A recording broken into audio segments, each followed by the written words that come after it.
Chats with Polk County's preeminent historians.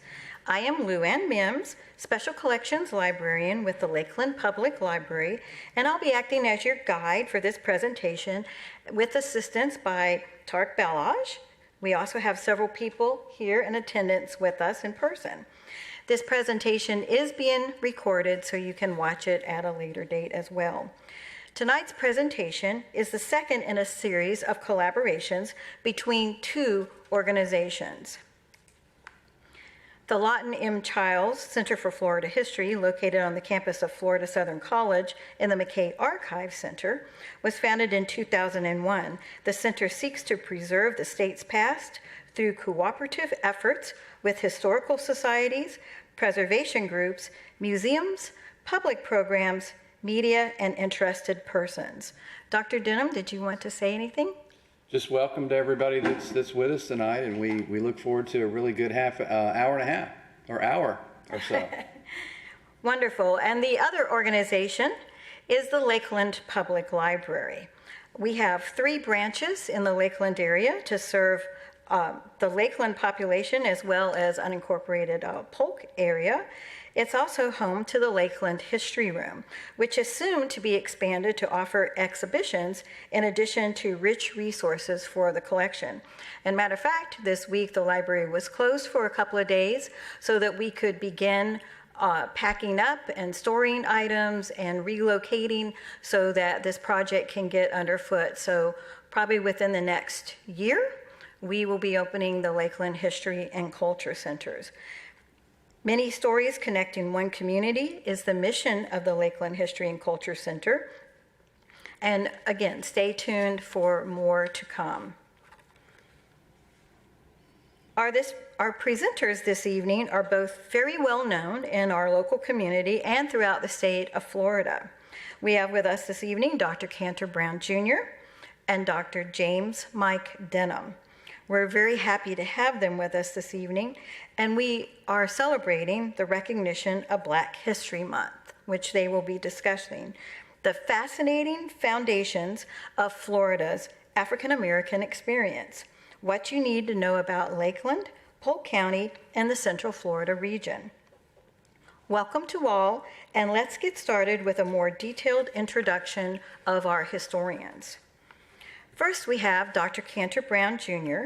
He is a historian, professor, and author. He was born in Fort Meade, so he's Polk County boy, and he earned his degrees, his BA, JD, and PhD at Florida State University.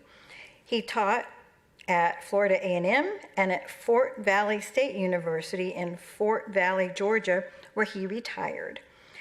Dr. Brown has written on Florida and Southern United States history throughout his career, and these works, some of which are pictured above, include the Florida Peace River Frontier, which earned him the Florida Historical Society's Rembrandt W. Patrick Award, and the Ossian Bingley Hart, Florida Loyalist Reconstruction Governor, winner of the Certificate of Commendation of the American Association of State and Local History. He is noticed for his thorough research and incorporating diversity into not only his standalone projects, but also into his mainstream published works. Welcome, Dr. Brown. Thank you so much. It is always a pleasure, and particularly to be partnered again with my old partner in crime, Mike Denham. So this will be a pleasure. Thank you. And then, of course, we have Dr. James Mike Denham, who is currently a professor of history and a director of the Lawton M. Childs Jr. Center for Florida History, located at Florida Southern College. He's taught there since 1991.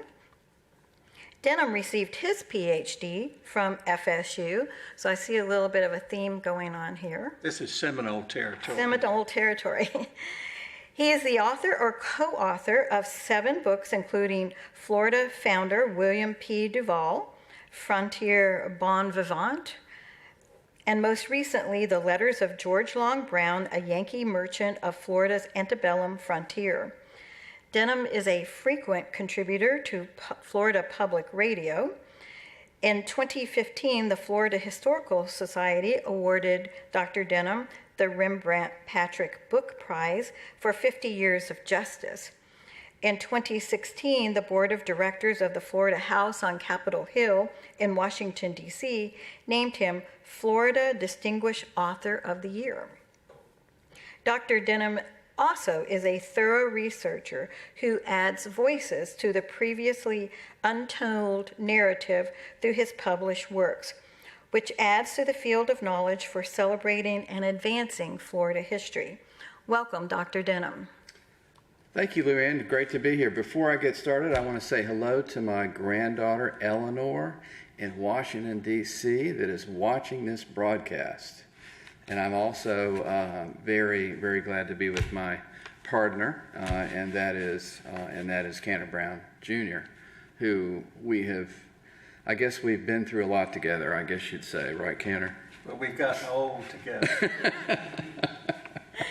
Well, I know you both have collaborated, worked on pieces together, and I think on our last session you talked about the recent governor's book that you both contributed to that as well. So longtime friends, collaborators, and wonderful historians. Thank you both for joining us.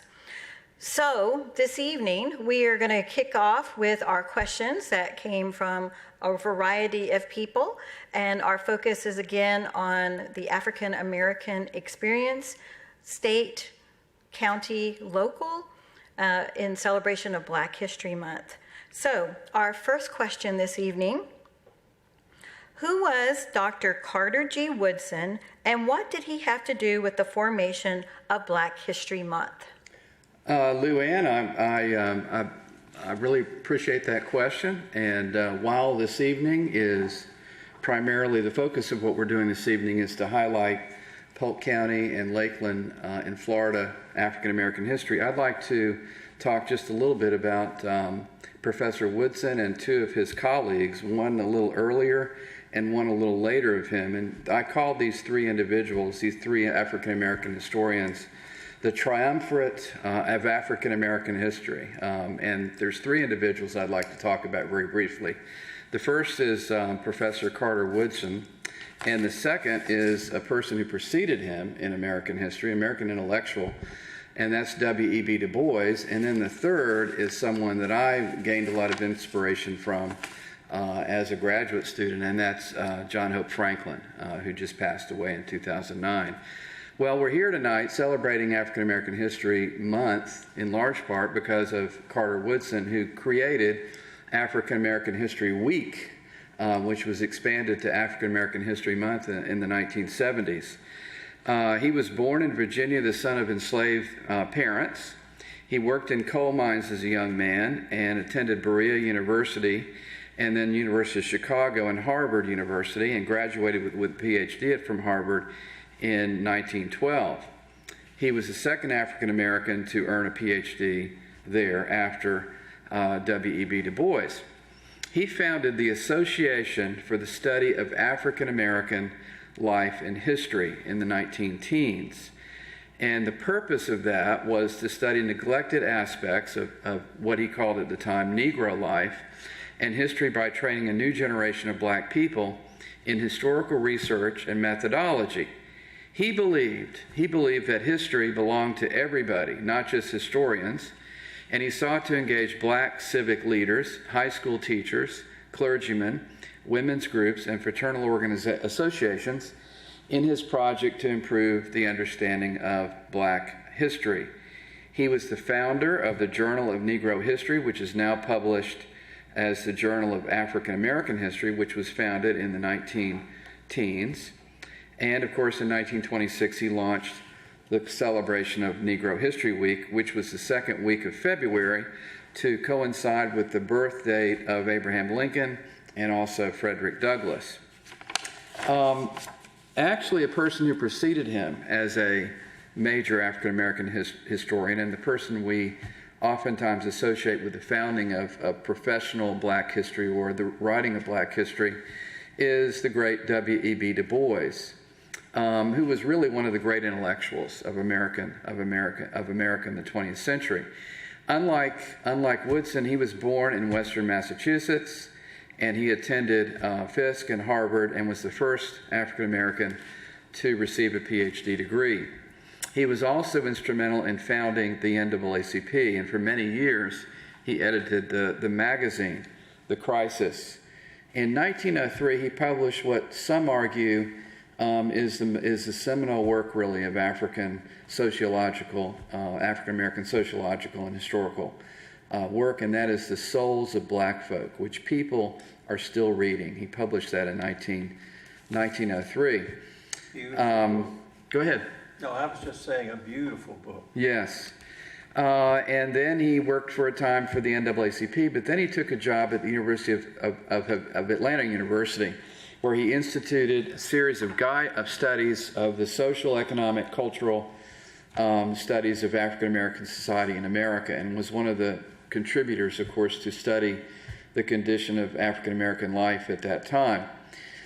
Probably his most famous book, which Cantor has used very much in his great writing of Reconstruction, you know what I'm going to say, is Black Reconstruction in America, which was the first major revision of Reconstruction history that depicted black people as central figures in the Civil War and Reconstruction, and showed how they made alliances with white politicians, and these coalitions that shaped state governments in Reconstruction accomplished lots of positive things, like creating public education systems in southern states, and also needed social services and programs.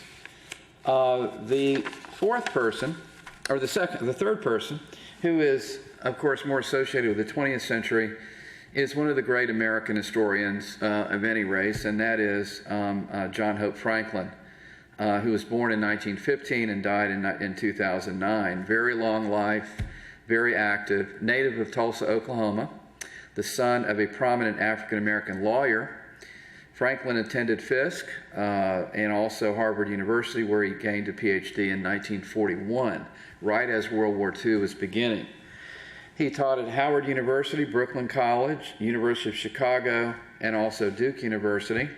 And he worked with Thurgood Marshall and the NAACP legal team in the Brown case during the 1954 Brown case, Brown versus Board of Education. One of his probably his longest lasting contributions is a textbook called Slavery to Freedom, The History of African Americans. And generations after generations of college students read that textbook, and was the first published in 1947, but continued to move into many editions, and is even in print today. And as he said, my challenge was to weave into the fabric of American history enough of the presence of blacks so that the story of the United States could be told adequately and fairly. And as I mentioned, in graduate school, I read his Militant South, which he published in the 1950s, and it really opened up a window to me in the characteristics of Southern violence and why the South was so different. He also published the Emancipation Proclamation, a little book on the history of the Emancipation Proclamation, and he published a wonderful history of Reconstruction. And then just before he died, or later in his career, he published a book that influenced our friend Larry Rivers, Wanna Raise Slaves, Rebels on the Plantation, which came out in 1999. He was president of just about every American history organization there was, Southern Historical Society, Organization of American Historians, and then in 1995 was given the Presidential Medal of Freedom by President Clinton. So again, a giant, really, in African American history. And again, I know this is kind of long, but I just kind of wanted to kind of set the stage for what we're going to be doing today, or this evening, rather.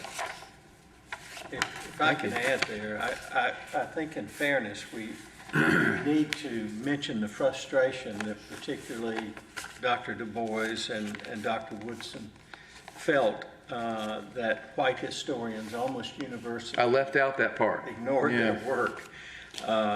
And to the point, Dr. Du Bois became so frustrated that he eventually left the United States and moved to Ghana in West Africa. But there is that wonderful story, since all three of your eminent historians, you mentioned they got their PhDs from Harvard. Reportedly, after Dr. Du Bois received his, a reporter asked him, do you feel honored that you've been given this degree by Harvard University? And Dr. Du Bois reportedly responded, the honor, I assure you, is all Harvard's. So eminent historians all. Very insightful. Thank you so much. Most historians look to past historians to try to see where that field of knowledge is going. And so these three contributors, all before our civil rights initiatives occurred, so very early on, and the creation of Black History Recognition Week first, and then it morphed into the whole month. Thank you so much for sharing that with us. On to our next question. So, isn't Florida history already written down? Why do we need to change it now? No, and yes. All of Florida history certainly is not written down. Our state has never gone overboard in encouraging research and publication and broadcast about our history, other than where it might help tourism. We reportedly were the last state in the union to have a state archives, which gives you some sense of the priority we've placed on history.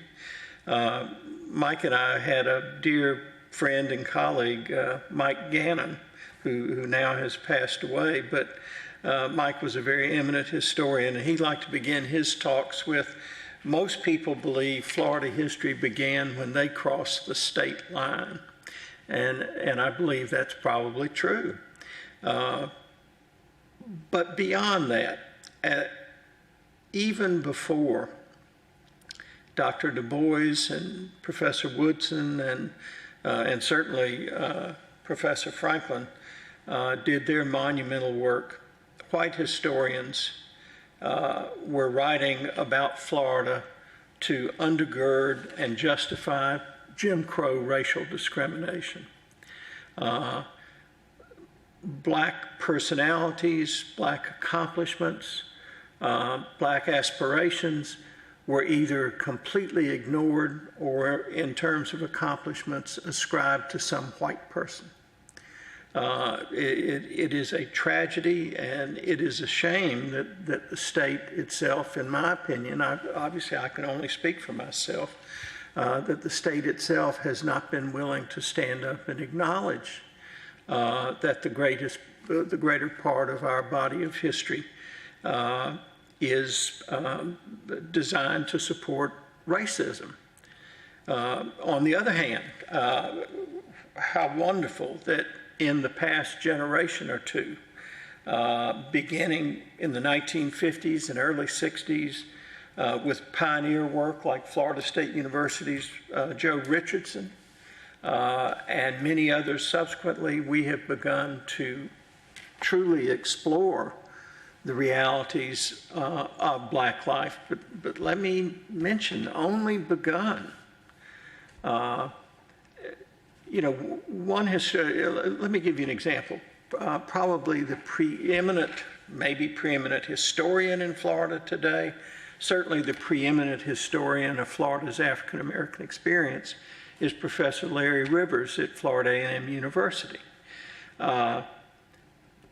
Professor Rivers, throughout his remarkable career, has had to support himself in a state that is not historically known for overpaying its college professors. And accordingly, his ability to do the kind of in-depth research and writing that he is obviously capable of, and the more the better, that opportunity has been severely restricted.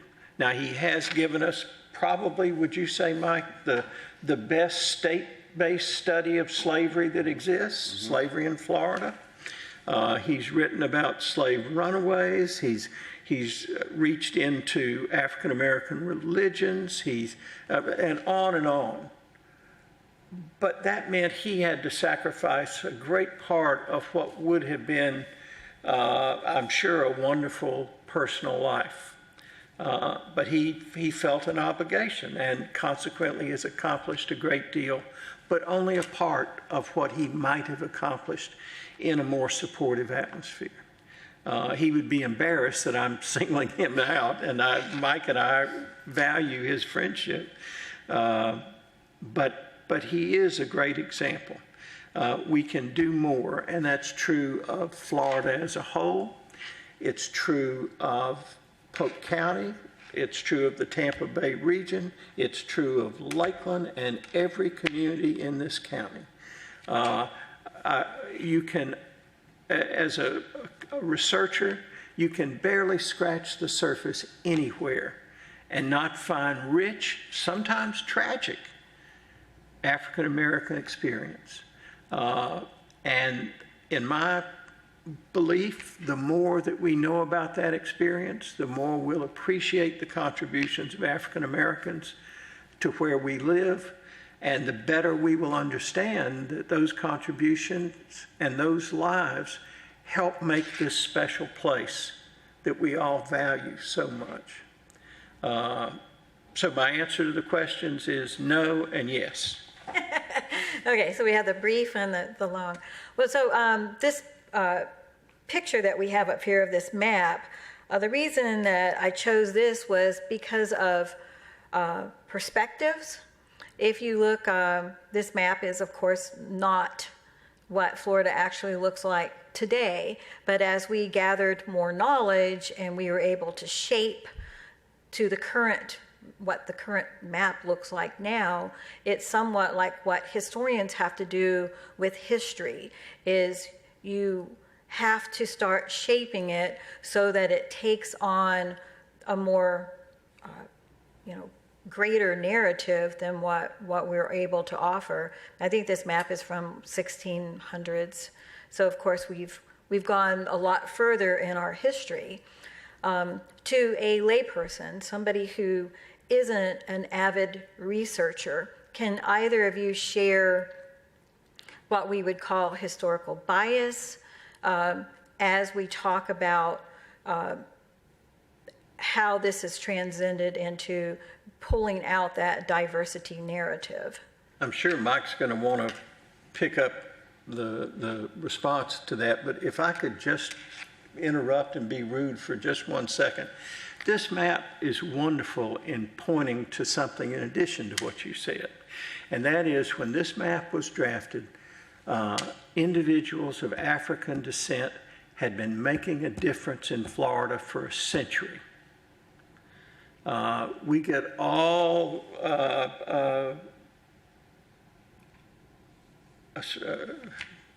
committed to African American history beginning in this country in 1619, when that Dutch ship pulled into the Virginia coast. African American history in Florida began almost certainly with the very first Spanish explorers to touch our shores.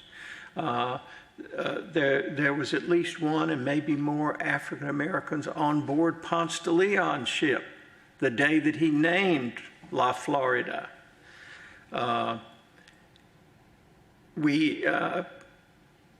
St. Augustine, the oldest city in the United States, erected in good part by the labor of individuals of African descent. And yet we struggle to be able to understand and accept and appreciate the longevity of the contribution and the importance. It is so frustrating to me, and I believe to Mike too, to hear people talk about bringing up African American history as some sort of whitewash. That's a terrible expression to use, but really it's just to try and make people feel better. Not true. Not true at all.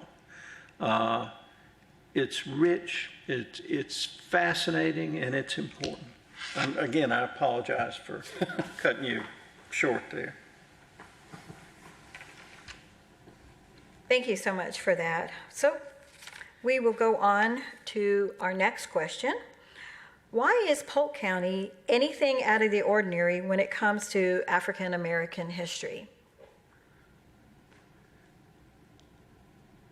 Well, I would respond to that by saying it's ordinary and it's extraordinary. In other words, there are themes in Polk County of African American history that work everywhere, but there are also some differences and some significant differences and surprises that you find whenever you do any real research and you start reading in the original documents and so forth. And Cantor Brown has certainly discovered a few of those. Would you say, Cantor? Well, I doubt most residents of Polk County, at least most white residents, are aware that African Americans were living and working in Polk County at least one and possibly several generations before the first white settler arrived. We know the names of villages in which they lived. We actually know some of the personalities that at least passed through them. We know events that transpired because of their presence. And yet we don't know about them. We still struggle to come to grips with the reality of their presence. But like I say, from well before the first white settler jumped down off his wagon or his horse and staked a claim to land in Polk County, black men and women and children had been building lives here and loving this place, just like we all do now. Okay, thank you. Is there anything specific of why you can say that African Americans present in Polk County is longer than what we initially thought? Is it Yeah, long? I mean, your research, where are you pulling that from?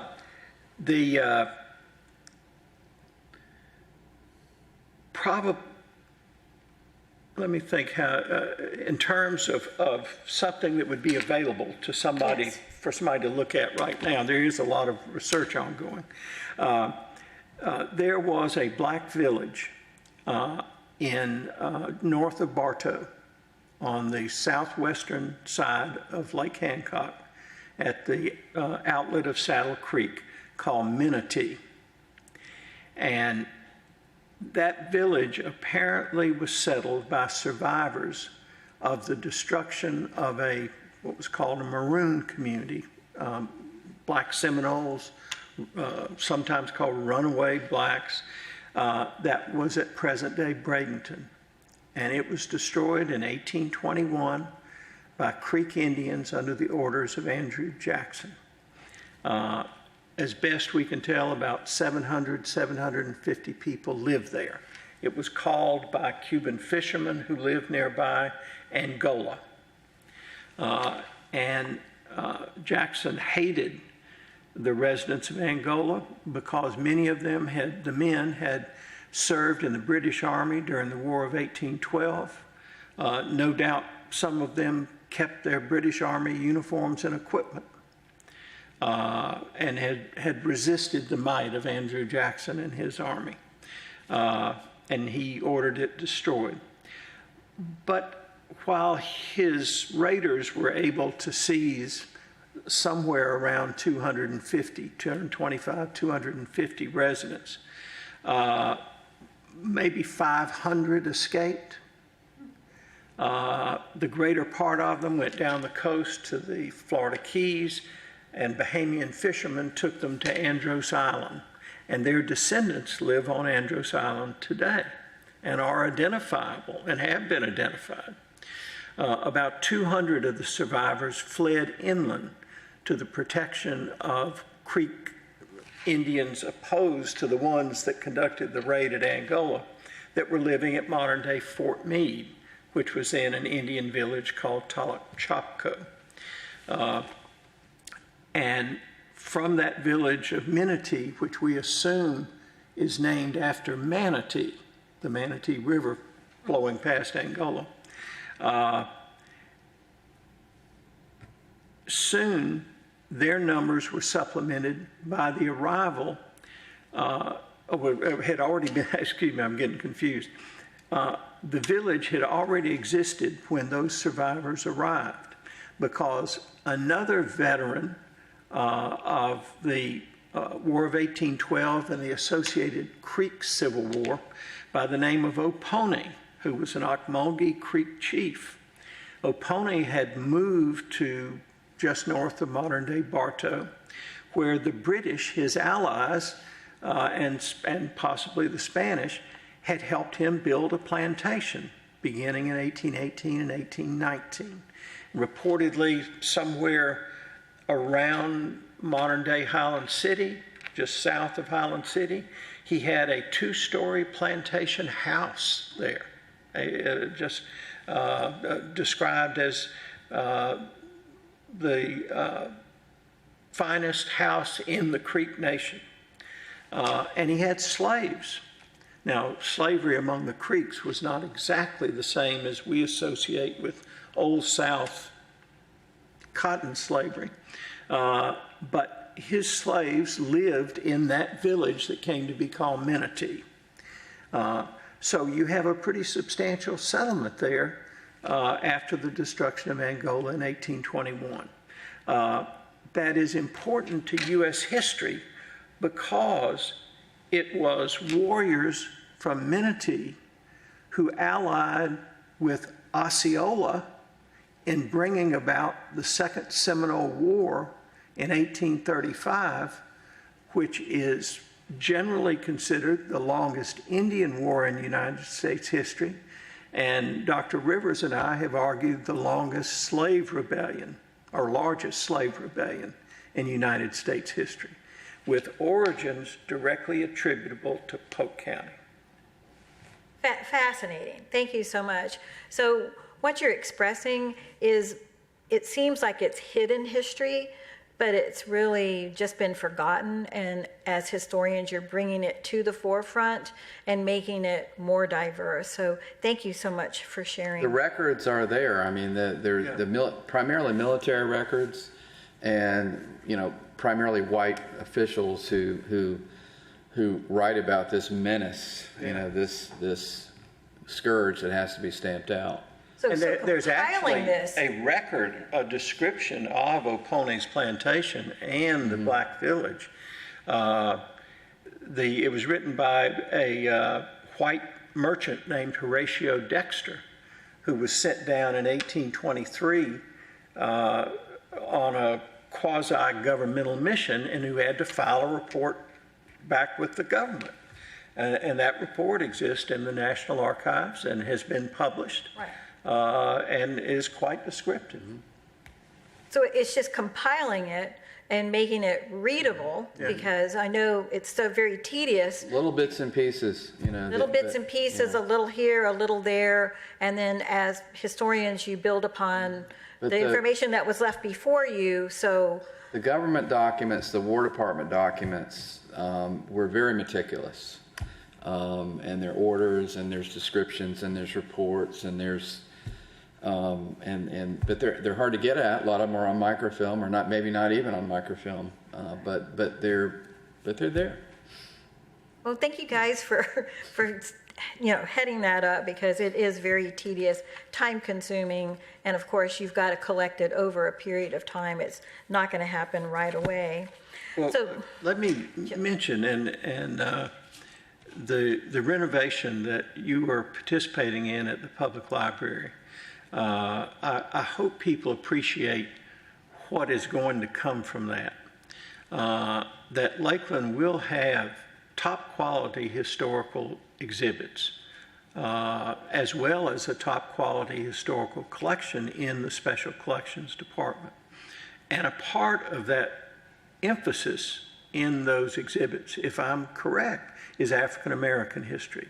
And I suspect that will be the first time many Lakelanders have really been exposed to the reality of the historical nature of the African American experience here. Definitely. So please let me laud the library, you personally, all of the fine people, and the city council, city commission, for investing in our history and making it available to our fellow residents. Thank you so much. We're going to move on to the next question. If there are any African American history sites all around Lakeland and Polk County, why haven't we heard about them? And we have a couple of visuals. So the African American Heritage Museum in Bartow. It's located at 585 East Summerlin Street, and it is a repository of museum quality artifacts, and it is a collection site for local history as well. And then we have Clifton Lewis and the L.B. Brown House in Bartow at 470 South L.B. Brown Avenue in Bartow. I know both of you have worked with Mr. Lewis. Did you want to express something about his efforts One of the tonight? neatest public history events or aspects or things that I've ever been involved in, and I think Cantor would probably agree with me. He can tell the story about how it all started. It was really, we had no idea. We had no idea when we first started that it would mushroom and become so vivid. Didn't you both participate in early? Yeah. Tell them. Yeah, you tell them the story. We did, but I think Mike and I would both want to stress that the creativity and the energy and the hard work all came from members of the Bartow community, led by Clifton Lewis, who is a remarkable individual and a wonderfully effective leader. He and others organized what was called the Neighborhood Improvement Corporation, and they have been active from start to finish in trying to bring about a difference in the Bartow community. And they have believed from that very beginning, the first meeting we were invited to over 20 years ago, in the importance of history as a part of sort of the tip of their spear in trying to affect change, revitalize and affect change. Yeah. That's right. L.B. Brown, Lawrence B. Brown, whose house this was, he built this house. He was a builder and developer in the 1890s and into the 1930s in Bartow. He was a principal leader in the African American community, particularly in East Bartow. And I want to mention many people who are listening may know Charles Warren, Chuck Warren in Bartow, who's been very influential in all sorts of civic activities in Polk County. Chuck has been working for years on a wonderful history of Lawrence B. Brown and the Brown House. And if I'm correct, it's now in the hands of a copy editor, and I'm hoping will be available this year. And it will be a beautiful book, but well illustrated, that will really open eyes about the accomplishments of not only L.B. Brown, but of the black community in Bartow generally. You could do the same thing in every community of any size in this county. So it's public recognition for items that are already there. Now, I know Mr. Lewis talked to one of my classes before and told us about the sequence of events that allowed a Bartow artifact to now reside in the African American History Museum at the Smithsonian in Washington, D.C. So local effort, national recognition. That's right. Yeah. And I think that's a wonderful way to point out that something that we may struggle to see the importance of, the nation can recognize it. And that ought to tell us maybe we need to wipe off our glasses and take another look. Well, that's why we're here tonight. Yes. We're cleaning our glasses off. So, all right. So, thank you so much for that. We are going to go to the next question. Is what do you believe is the legacy of the era of segregation and later the civil rights movement across Central Florida? That's a big question. It is a big question, and it's kind of important because I think it's going to lead into our next one. Okay. I've done some oral histories where this always seems to be the jumping off point Right. when you get to Black history, is they talk about segregation. Well, there is a kind of a threshold, kind of a dividing line between then and more current era. And obviously segregation, you're talking about the days of Jim Crow, which really began to be hardened after Reconstruction, 1880s, 90s, teens. And then by the turn of the century, there was a very, very, very rigid, and again, it's very rigid separation of the races. Supreme Court cases played a very important role in that. Sadly, the civil rights cases in 1883, which overturned the Civil Rights Act of 1875, which banned discrimination of all things. 1875, we had federal law banning discrimination, but this was overturned by the Supreme Court in 1883. And then 1896, the Plessy versus Ferguson case involving the streetcars in New Orleans. But of course, everywhere was affected by these legal and traditional aspects and rigid segregation. I was listening to John Meacham the other night, and he was giving us a talk. Actually, the Florida Supreme Court Historical Society at a talk, and he likened the rigid segregation to a police state. And I never thought about it like that. Police states are something we have in other places, not the United States. But these laws were rigidly enforced in cities particularly, but in local communities they were, I guess, sometimes enforced loosely and then other times rigidly. But the whole issue of the color line was just pervasive in Southern society. Wasn't it W.E.B. Du Bois who the whole famously history, said the story of the 20th century will be the color line? The story of the 20th century will be the color line. The story of the color line. Yes, exactly. So, I mean, that's what we move into by the time we get to the 1950s. And then the Brown decision, which of course referred to or had to do with public education, but of course it had implications for everything. It had implications for public facilities of all kinds, and then, things changed, but they changed very, very unsettling and very, very indifferent in every community. Every community had its own experience, and that's what's kind of interesting about studying local history, Florida history, county history, is that every community seemed to have their own experience with it.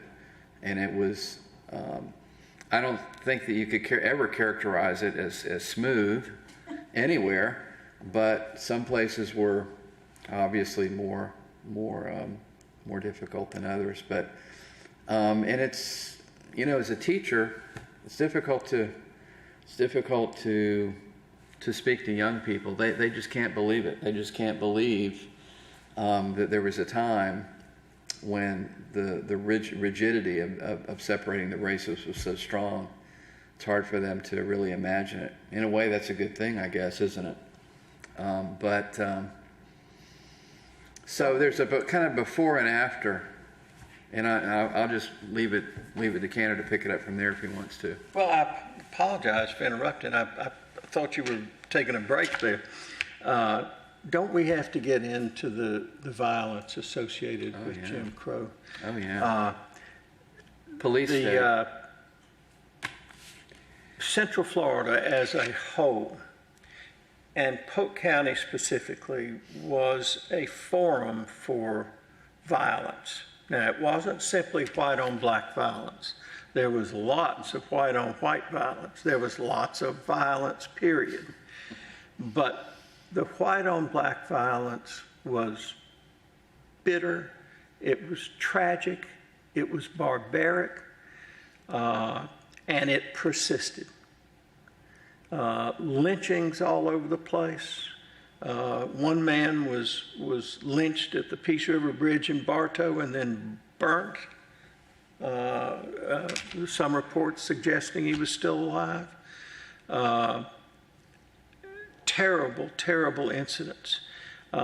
Central Florida was the heartland of the Ku Klux Klan of the 1920s, 1930s, and into the modern era. It wasn't but a generation ago that there were reports of Polk County Sheriff's deputies distributing Ku Klux Klan literature.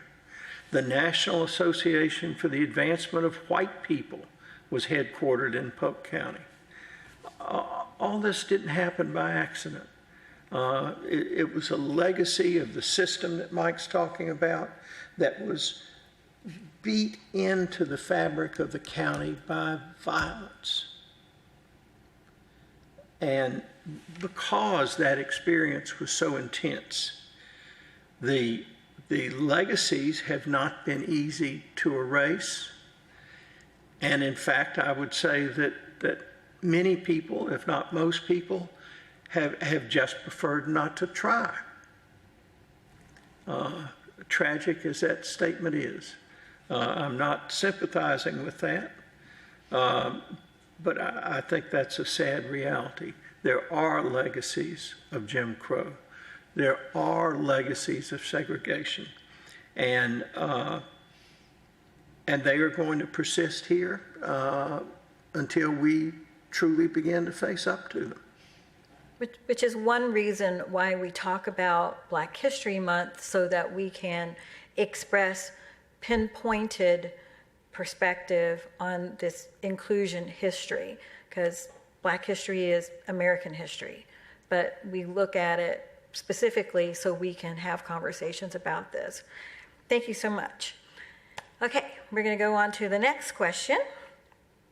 What was the Progressive Voters League, and how does that tie into the NAACP? Oh, I'd like You'll answer that, thank you.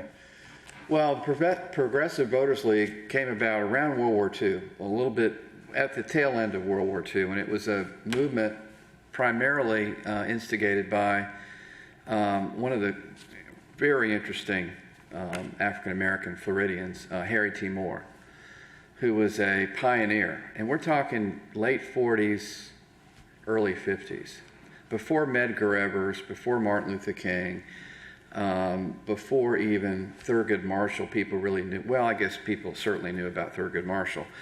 But because of a law case, a Supreme Court case called Smith versus Allwright, the Supreme Court struck down the white primary in the South. The white primary. Now, the white primary in the South, the Democratic South, everybody was Democrat. There was only one party, the Democratic Party.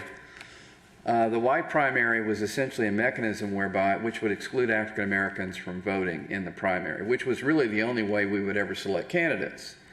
In Florida, for example, we had, 12 candidates running for governor in the Democratic primary sometimes. But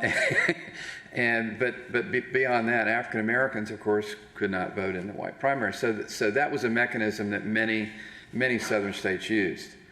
But the law case struck that down, and with that came a little bit of momentum. Plus, World War II kind of shook things up, as it were. And here was this guy, Harry T. Moore from Mims, Florida. Harry T. Moore. Did I say? I hope I didn't say Mims at first. Did I? It's Harry T. Moore. Harry T. Moore from Mims, Florida, which is over in Volusia County, not far from the coast. He was a teacher, and he began campaigning and lobbying for better pay for African American teachers. And also, by virtue of that, he began getting involved in politics and began to try to register African Americans in voting. Now, this is before the Freedom Summer in the 1960s. He is an American pioneer, not just a Florida pioneer, but he is a pioneer in the area of African American rights. So anyway, so he created this Progressive Voters League and began registering many people, as many as he could. And his activity garnered a lot of attention from the white community, to the extent that he, after joining the NAACP and becoming field secretary for Florida, he was actually tragically killed in a bomb. Violently. Violently bombed. Klan. Ku Klux Klan bombed his house on Christmas Eve, was it, or New Year's Eve? Christmas One of the Day, two. I think. Christmas. It was awful. It was a terrible event. 1951. Now his assailants were never actually brought to justice, although there was evidence against some individuals, and there have been efforts, I think, recently to discover who did this crime. The FBI was involved in investigating the crime and so forth. But anyway, here was an American forgotten hero, really, of the civil rights movement. So, And let's not forget his wife, Harriet Yes. Moore, who was killed with him and who stood by his side from beginning to end and paid the ultimate price for doing it. and this gives us the opportunity to mention another individual who took over for him, in a sense, or bridged the gap, as he liked to call it, and that was Robert Saunders. Robert W. Saunders. Bob Yes. Saunders. Bob Saunders, who many people who's watching may remember. He was an amazing figure in the history of the NAACP in Florida. He became field secretary for the NAACP not long after Harry T. Moore was assassinated, and had a tremendous impact in Florida, and did a lot of great things. We might mention, and I know, Luann, you're very familiar with this. Bob was from Tampa, and Tampa is very proud to have been his home, and the public library system in the Robert W. Saunders Public Library has wonderful collections and exhibits and materials on Tampa's African American community, and it's well worth a visit. Nice people there, and just wonderful that Bob Saunders was commemorated that way. So throughout the 1950s, 60s, But he you was buried the out lead there. about the Progressive Voter League. I did what? You buried the lead. I buried the lead. I'm wanting to thank you, so you let me say it. I'm not sure about That the burying. meeting at which it was founded was in Lake Wales, Florida. Is that right? Yes, sir. Okay, cool. I didn't know that. Polk County, once again, comes to the fore. See, knowledge is power here. And the NAACP here in Lakeland had a lot of heroes as well, which the library has been looking at, and I've been interviewing people as well. And by the way, I want to commend you on your oral history program. Many people don't realize that you've got a vibrant oral history program, as we do at the Center for Florida History as well. And the more the merrier, man. There's so many great stories out there to get on record, including, of course, Dr. Brown, your interview with Bob Saunders, right? Isn't that available? The University of South Florida Yeah, Special University of South Collections Florida. Department, and their Florida Studies Center, is I think that so, what it's yeah. called? Gosh, long ago now, 15, 20 years ago, just after Bob passed away. He was alive. I was interviewing him just before he passed away. we did 3 days of tapings covering his entire career. And it was just a wonderful time for me and a wonderful experience. You have to pinch yourself, you know, am I really here? Am I doing this? Great, just a great American hero. I mean, he's just this iconic figure. And people who are interested in Bob, Mike mentioned that he wrote his memoirs called Bridging the Gap. Yes. Continuing the Florida NAACP, The Legacy of Harry T. Moore. And it is available, I think, still from the University of Tampa Press. And it is not expensive, but it's a wonderful book and was really a labor of love for him late in his life.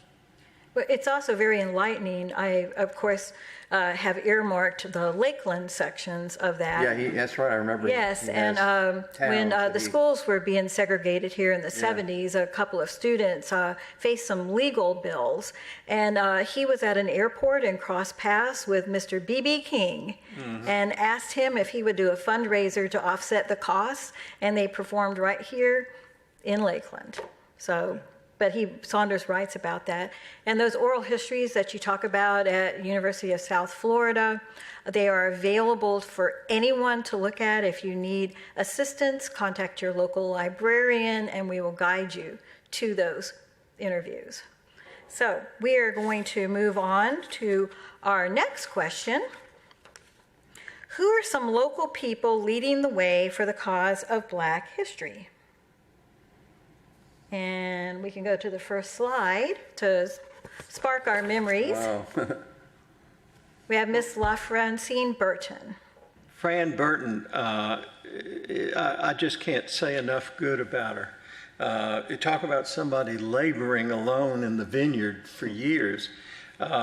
She began writing in the late 1990s, mid and late 1990s, pieces for the Lakeland Ledger, as far as I know, totally on her own initiative, and I'm sure without any support, but trying to voice the need to understand and appreciate local African-American history. And she became associated eventually with the work of the L.B. Brown House as well. That's how I got to know her. Yeah. And so her interests were more ecumenical than simply Lakeland, but Lakeland was the love of her life. And so she is still here and deserves all the credit in the world for her work. And of course, we don't want to neglect to mention Doris Moore Bailey, who has, over decades, supported, encouraged, researched, preached the richness of African American history and heritage. Does she still have her radio program? I think so. Yes. So she, everyone here can tune in to Doris's radio broadcasts. But Fran Burton. But hitting this this ground where you're really having to dig and dig and dig, and then putting it out to the public for newspapers or radio, it's really created an awakening of our local community's interest in their diversity history, not only for Blacks but for whites as well. Yes. Yes. So, one of the great things about Fran is she has compiled and saved things and made them available to libraries and people. And that's a real, I think that's something we ought to try to emphasize, and that is the importance of being careful not to throw things away and a steward of old pictures, and particularly the churches. And Dr. Brown has done a lot of work with churches, particularly in all of his studies of African American religious life in Florida. And it's so important to stress how important it is to not to lose these documents and pictures, photographs. Part of the way that we can use to salvage recreate the these past. is to ensure that they go into a community facility, any one of your choice, but preserving those materials, getting them out of that attic or basement and into a place that we can take care of them. I've hit too many people who, that was my grandmother's or my great-grandmother's material. I didn't think it was important. Nobody was interested. And they threw it away or they burned it or it just has left the community. And so we're minus those memories. And so applause to Doris and to La Francine. Am I correct, Luann, that Lakeland Special Collections has a notebook with all of Fran's Lakeland Ledger articles? Yes, they're there to come in and read, and Miss Burton has contributed other items. She's someone who I would call as a resource. If I have a question, she's right there. She's still very active in the community. Unfortunately, was ill this evening. Our next gentleman is Dr. Nariah Roberts. His book that he put out encompasses the entire African American experience here in Lakeland, the evolution of African Americans in Lakeland. Did either of you know Dr. Roberts? Other than having met him, I didn't know him, but his book is a wonderful resource. And it is available at the Lakeland Public Library. Yes, and it is a very treasured item. I do not let it out of my sight. As a matter of fact, with this move we just had, I personally carried it over in my own little hands. I didn't put it in a box because it's out of print. And so the copies that are available in the community are very, very valuable. I understand the son, the family, is putting together another edition of this, but it's a wonderful resource for the Black community and the community in general. And but something we're talking about putting historical memorabilia in some depository.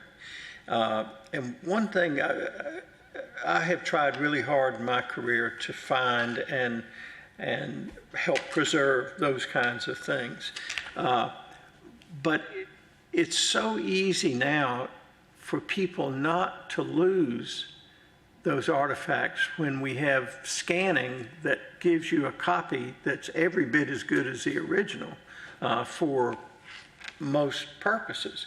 And if people who have just old family photographs here could have them scanned, I'm sure the public library would scan them for them. well, what we've been doing lately is wanting to take the digital copies. So I will take your items, scan them, and return them to you.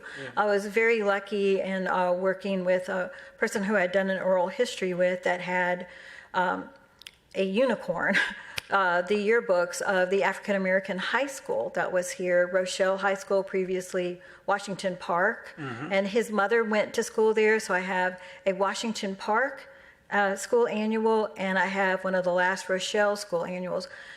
He let me digitize them. So this is now in our online collection, and so the greater community can share these items as well. So through the community's generosity, we are hopefully stepping towards that. So yes, the availability of digitizing your materials keeps your treasured items still in your family, but allows that reproduction to be spread throughout the community. And we are just thrilled whenever we get anything like that. We have one more person we wanted to mention this evening, Miss Yvonne McShay. Do either of you know of her work, Our Lakeland? It's a collection of essays that she collected through the Northwest community.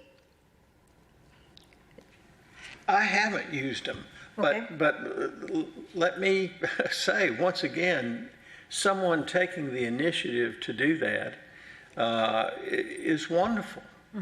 I mean, again, this stuff just vaporizes. It gets away. And like you point out, sometimes it's even intentionally destroyed by families who think it either isn't valuable or maybe in some way they don't understand, it would be embarrassing or something.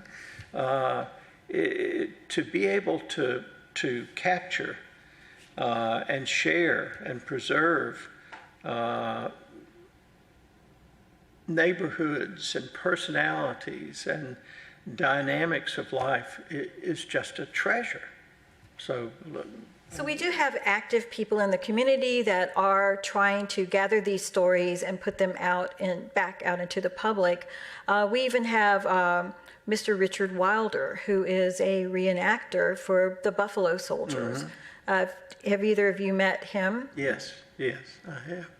So it's a different type of telling that story. It's very interactive. He takes on a very dynamic personality, and I know school-age children really appreciate seeing him come in on his horse and, all the uniform and everything. So, we applaud and appreciate all of the efforts that are going on here locally.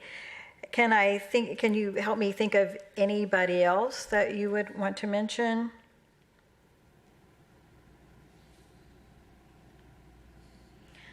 Well, there are a lot of people out there, and we have the professional historians, and then we have the amateur historians, but there's a melting point where those contributions are going to be something in the future. What would you say are some of the best resources to find out more about African American history? Well, there a lot of them are pretty basic. Census records, court records, deed records, courthouse kind of records that you have to go to the courthouse for. Obviously, the real treasures are diaries and letters, and they're out there. And obviously, the real easy access thing today that can really open up an amazing amount of material or information are newspapers. And with increasingly newspaper databases becoming so ubiquitous, free ones, and of course some of them have the paywall added to them, but it's an amazing, there's really simply no better source, I think, to discover anything in American history, regular American history, African American history, you name it, than newspapers. Let me mention one particular newspaper, which unfortunately has not been digitalized, but it's called the Jacksonville Evening Metropolis. In 1922, I think it was, it changed its name to the Jacksonville Journal. But from 1901 to when the microfilm begins, the paper existed before then, but we don't have it. So 1901 to about 1921, almost every day, it was a daily newspaper, the Evening Metropolis ran a page or more of black community news. And that's important because over time, local correspondents in communities all over Florida began writing in, giving the local news of the black community. I'm sure every larger community in Polk County is represented probably a score or more of times in the metropolis. And even though it only covers a 20-year period, it gives such a remarkable glimpse that you would not have thought would be possible. That any community historian trying to anchor themselves in real research of Florida's or Polk County's African American experience, or Florida for that matter, needs to look at the Jacksonville Evening Metropolis. I can't remember if it's at USF. I know it's at the University of Florida and at FSU. It's at the University of North Florida in Jacksonville, which is where I have used it usually, and at the downtown Jacksonville Public Library. but it is a wonderful, wonderful, unique resource. Well, I know the Florida Digital newspaper initiative that the University of Florida has is trying to find those ethnic-based newspapers and digitize those, because having them at just different spots, I don't even think they're in like newspapers.com, but they're at the universities and you can look at them there. How about the Tampa, the Sentinel Bulletin, for reference as well? Yeah, I think that picks up in 1958. We ought to mention that even though the paper itself doesn't exist anymore, that the predecessor to the Sentinel Bulletin was the Tampa Bulletin, which was edited and published by Reverend Marcellus Potter, an AME minister, and his wife. Very courageous people. And from the late 19-teens through Reverend Potter's death and then his wife's death, the Tampa Bulletin was considered one of the 10 most important African-American newspapers in the United States. It was defiant against racism. It was defiant against lynching. Just truly remarkable. Unfortunately, as far as I know, we don't have a single issue of it. No. But it's worth remembering the courage and the determination of the Potters and of the Tampa Bulletin. Are there any other resources you can think about? I mean, I know there's libraries across the state that are working towards finding the diverse story in their own collective. So my word would say, check your local public library. Sure. You know? By all means. Yeah, 'cause that's a big There are initiative. treasure troves in every good library, like Lakeland Public Library. You never know what you're going to find in these special collections libraries in different places. That whenever I go to a town, I like to go to the public library and just see what the special collections look like in there. Just kind of browse around and see what's in there. There's treasures, that you don't even you can't even imagine. Sometimes. And then the work that the academic libraries are doing, they get a lot of collections that nobody knew that they had, and they digitize them. And It's all about metadata, right? Metadata, exactly. And then combining that with the field of knowledge that we have now. So that perspective that we were talking about earlier, it's advanced by how much more resources we're putting out there for people to say, connect these dots together and put it out there. So anyway, well, I have a few last comments, but is there anything else you wanted to mention before we start closing this evening? I just want to say this has really been fun. I really enjoyed it. Just like last time, it was really a lot of fun then too. We're going to do it again? Well, I'm ready. I'm always ready to do it. We probably said all we know. We probably already said all we know, right?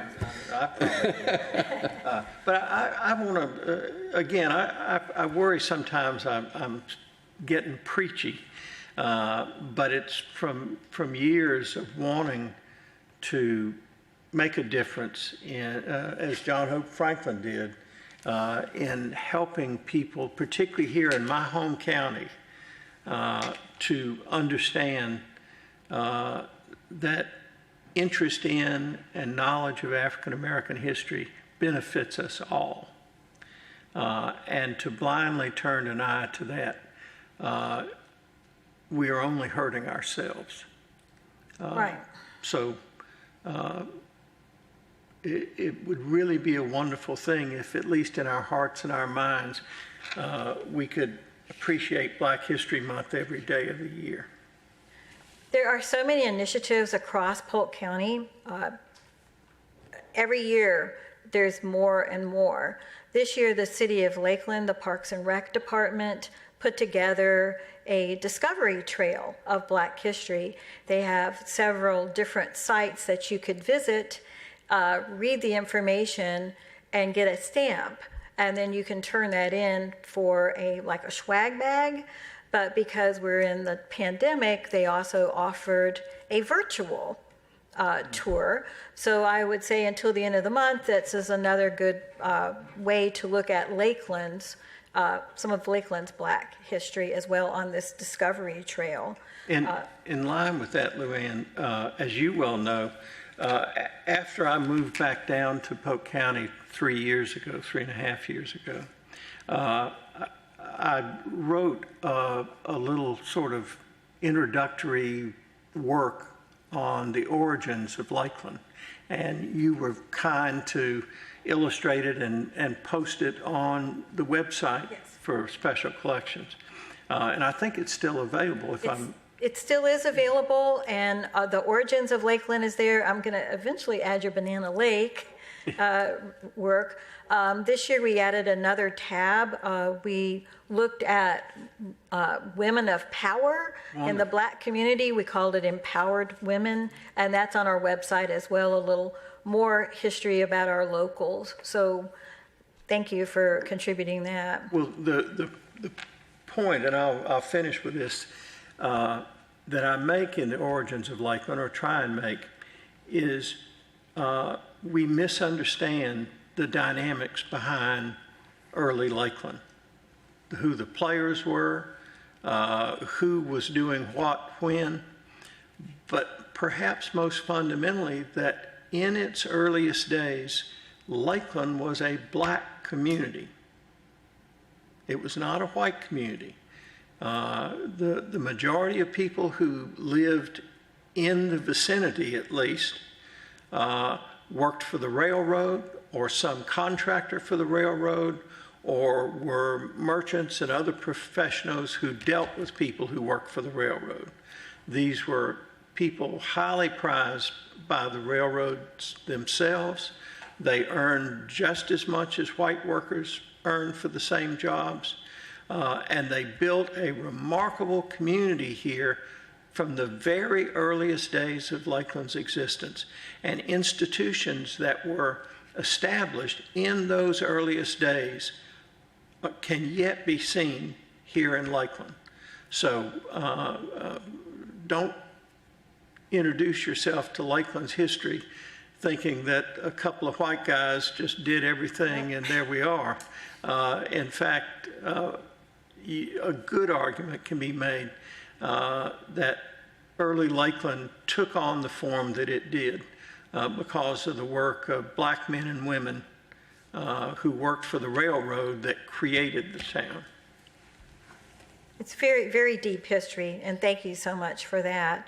So there is a huge initiative that we should celebrate Black history every day, and I appreciate that we do have a month that we can laser focus in on that, but again, thank you so much for your contributions in this discussion. I think it's viable for the community to know what professional historians think and where we could go for that. So thank you for that. Before we close, just another word about the Lawton M. Childs Jr. Center for Florida History. Dr. Denham, can you update us? Sure. Many of you know that we do a lecture series every year. This year we had to postpone like everybody else, and we're really looking forward to starting that up again. And we've been doing this quite some time. We've been doing it about 20 years, so it's been a lot of fun. This was the first year we didn't have the opening night for the Florida Lecture Series back in September. So it's been a rough year for everybody, but by golly, we're going to do everything we can to get that Florida Lecture Series up and running again next fall.